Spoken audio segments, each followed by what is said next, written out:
दोस्तों नमस्कार। आप सभी का आपके अपने चैनल करियर अड्डा फॉर यू में एक बार फिर से स्वागत है।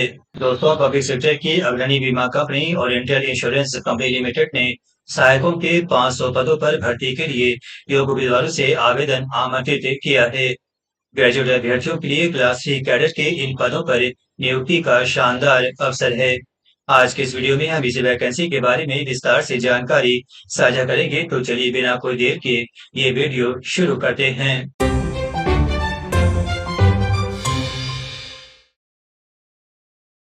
ओरिएंटल इंश्योरेंस में सहायकों के लिए ऑनलाइन आवेदन की प्रक्रिया 2 अगस्त 2025 से शुरू हो चुकी है। ऑनलाइन आवेदन की अंतिम तारीख 17 अगस्त 2025 से रात 11:59 तक है। आवेदन शुल्क जमा करने ऑनलाइन आवेदन में सुधार की अंतिम तारीख भी 17 अगस्त 2025 रखी गई है। आवेदन का प्रिंट आउट लेने की अंतिम तारीख 1 सितंबर 2025 है। टीयर 1 पीटी ऑनलाइन एग्जामिनेशन 7 सितंबर 2025 को आयोजित किया जाएगा। वहीं टीयर 2 मुख्य परीक्षा 28 अक्टूबर 2025 को आयोजित किया जाएगा। आइए देखते हैं कैटेगरी वाइज वैकेंसी कितनी रखी गई है। इसमें सामान्य वर्ग के लिए 113 रिक्तियां रखी गई हैं। वहीं ईडब्ल्यूएस के लिए 15, ओबीसी एनसीआर के लिए 173, एससी के लिए 122 और एसटी के लिए 77 रिक्तियां रखी गई हैं। इस तरह रिक्तियों की कुल संख्या 500 होती है। यह नोट करें, कुल पदों में से 72 पद दिव्यांग अभ्यर्थियों, पूर्व सैनिकों और दिव्यांग पूर्व सैनिकों के लिए आरक्षित रखा गया है। कई देखते हैं वैकेंसी की अधिक संख्या वाले 10 राज्य कौन से हैं और वहाँ की स्थानीय भाषा क्या रखी गई है। दिल्ली की स्थानीय भाषा हिंदी है। यहाँ वैकेंसी की सबसे अधिक संख्या 66 है। महाराष्ट्र की स्थानीय भाषा मराठी है। यहाँ वैकेंसी की संख्या 64 है। कर्नाटक की स्थानीय भाषा कन्नड़ है। यहाँ वैकेंसी की संख्या 47 है। तमिलनाडु केरल की स्थानीय भाषा तमिल और मलयालम है। यहाँ वैकेंसी की संख्या क्रमशः 37 है।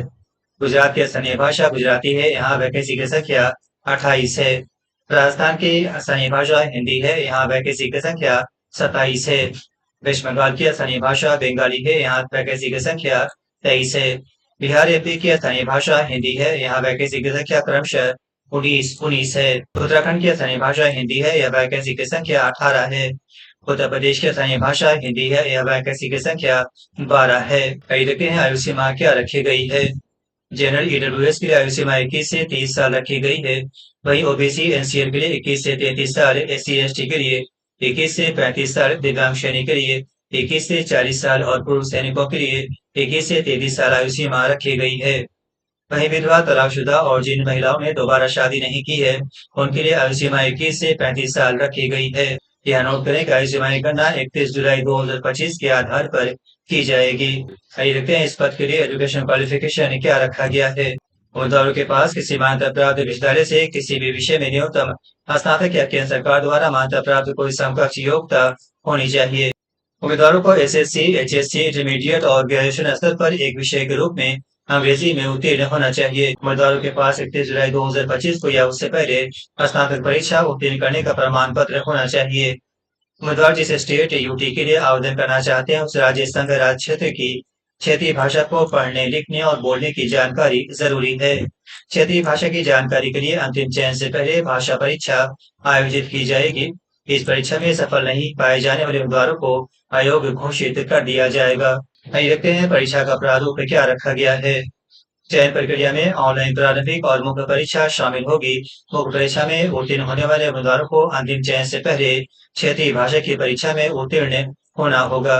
आइए देखते हैं पीटी परीक्षा किस प्रकार से आयोजित की जाएगी। 100 अंकों की पीटी परीक्षा 1 घंटे की अवधि होगी और इसमें 3 सेक्शन होंगे। पीटी परीक्षा में इंग्लिश लैंग्वेज, रीजनिंग टेस्ट और न्यूमेरिकल एबिलिटी से प्रश्न पूछे जाएंगे। इंग्लिश लैंग्वेज में प्रश्नों की संख्या 30 रहेगी। वहीं रीजनिंग और न्यूमेरिकल एबिलिटी में प्रश्नों की संख्या क्रमशः 35 रहेगी। इंग्लिश लैंग्वेज के लिए अधिकतम नंबर 30 निर्धारित किए गए हैं। वहीं रीजनिंग और न्यूमेरिकल में अधिकतम नंबर क्रमशः 35 निर्धारित किए गए हैं। तीनों सेक्शन के लिए अभ्यर्थियों को 20-20 मिनट की अवधि उपलब्ध कराई जाएगी। इंग्लिश लैंग्वेज की परीक्षा इंग्लिश माध्यम में होगी। वहीं रीजनिंग और न्यूमेरिकल एबिलिटी इंग्लिश और हिंदी दोनों में आयोजित की जाएगी।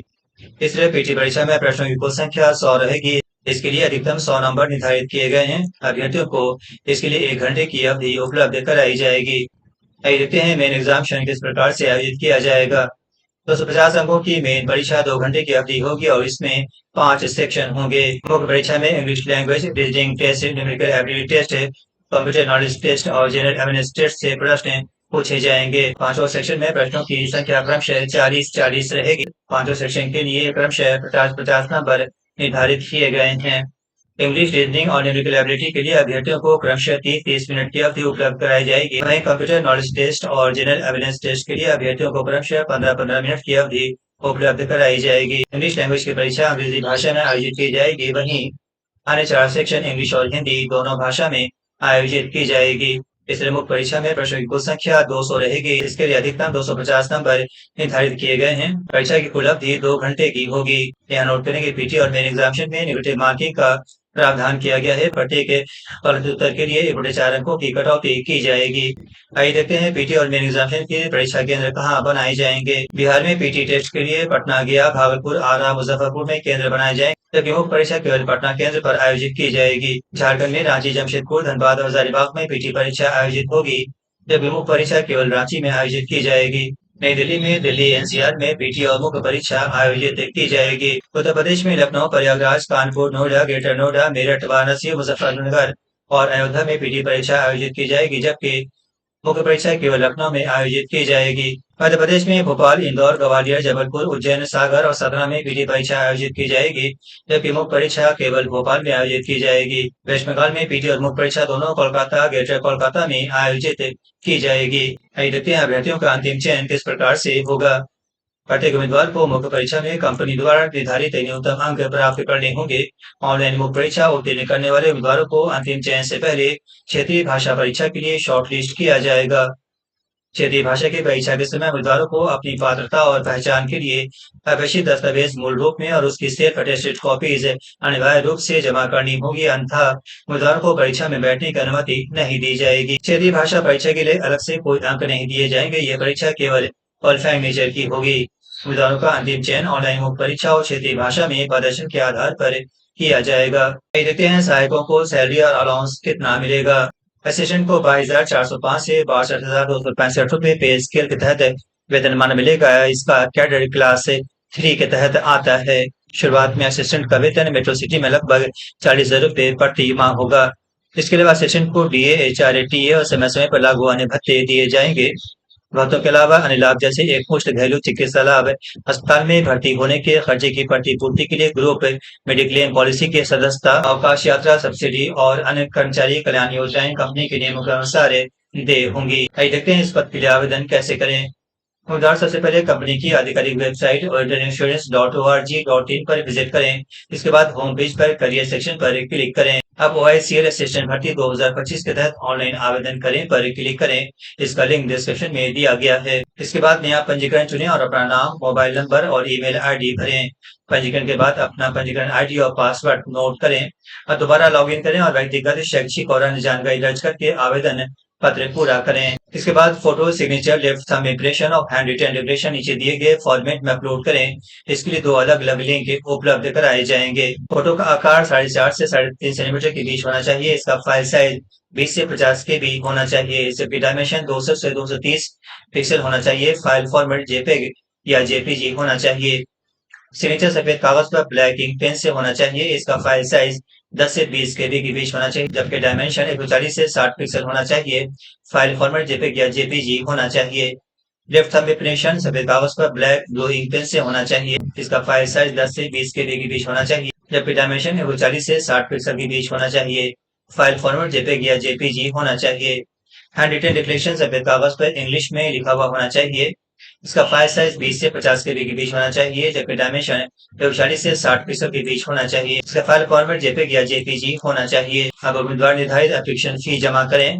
उम्मीदवार आवेदन शुल्क debit card, credit card, net banking के माध्यम से जमा कर सकते हैं। जनरल, ईडब्ल्यूएस और ओबीसी उम्मीदवारों के लिए आवेदन शुल्क 850 रुपए रखा गया है। वहीं एससी, एसटी और दिव्यांग उम्मीदवारों के लिए आवेदन शुल्क 100 रुपए रखा गया है। लेन-देन के सफल समापन पर एक ई रसीद तैयार की जाएगी। अब उम्मीदवार सिस्टम द्वारा जनरेटेड ई रसीद और आवेदन पत्र का प्रिंट आउट डाउनलोड करके भविष्य के संदर्भ के लिए सुरक्षित रखें। चूंकि लिपिक संवर्ग की यह भर्ती राज्य संघ राज्य क्षेत्र के आधार पर ली जाएगी, इसलिए उम्मीदवार केवल एक राज्य संघ राज्य क्षेत्र की रिक्तियों के लिए आवेदन कर सकते हैं और उन्हें उस विशेष राज्य संघ राज्य क्षेत्र के किसी केंद्र से ऑनलाइन परीक्षा देनी होगी। उदाहरण के लिए बिहार राज्य में रिक्तियों के लिए आवेदन करने वाले उम्मीदवार केवल बिहार में स्थित केंद्र चुन सकते हैं और उम्मीदवारों को केवल उसी राज्य में नियुक्ति पर विचार किया जाएगा। दोस्तों, उम्मीद है इस वैकेंसी की जानकारी आप सभी को पसंद आई होगी। जानकारी पसंद आई हो तो फटाफट इस चैनल को लाइक, सब्सक्राइब, कमेंट और अधिक से अधिक शेयर करें। इसके साथ ही नोटिफिकेशन की घंटे को भी प्रेस करना ना भूलें ताकि हमारी आने वाली तमाम अहम वीडियोस सबसे पहले आप तक पहुंचे। मिलते हैं अगले वीडियो में एक नई और शानदार वैकेंसी के साथ। नमस्कार।